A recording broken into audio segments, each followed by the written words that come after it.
আচ্ছা কামাল, এই যে নিত্যপণ্যের দাম বেড়েছে, তোর কি মনে হয়?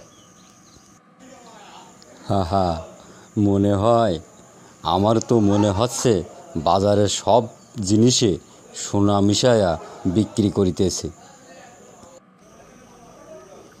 ঠিক বলেছিস। গতকাল বাজারে চাল কিনতে গিয়েছিলাম, দোকানদার বলল প্রতি কেজি চাল 100 টাকা। হে হে, তুই চাল কিনলি নাকি জমি কিনলি? জমি কিনলেই তো ভালোই হতো, অন্তত আগামীতে ফসল তুলে কিছু টাকা আয় করতে পারতাম।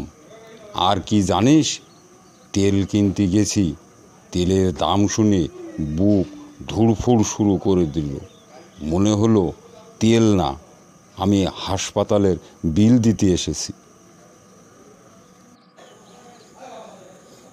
আরে ভাই, এখন তো তেল নিলে বাড়িতে আবার ইন্স্যুরেন্সও করতে হবে। কখন আবার তেলের দাম কমে সেই আশা করে বসে থাকতে হবে। শুধু খাবারের দামই নয়, সব কিছুতেই এমন অবস্থা। আজকে তো চা খেতে এসেছি, দেখিস চাও হয়তো একদিন সোনার দামে বিক্রি হবে আর কিছুদিন পর। আরে ভাই, চা কি শুধু? একদিন দেখবি দোকানদার বলবে, ভাই চায়ের সাথে চামচ নিতে পারবেন না, চামচ নিলে আলাদা বিল দিতে হবে। সত্যি, এই যে দাম বেড়েছে, আমাদের পকেটে যত টাকা আছে মনে হচ্ছে ওটাও বাষ্প হয়ে উড়ে যাবে।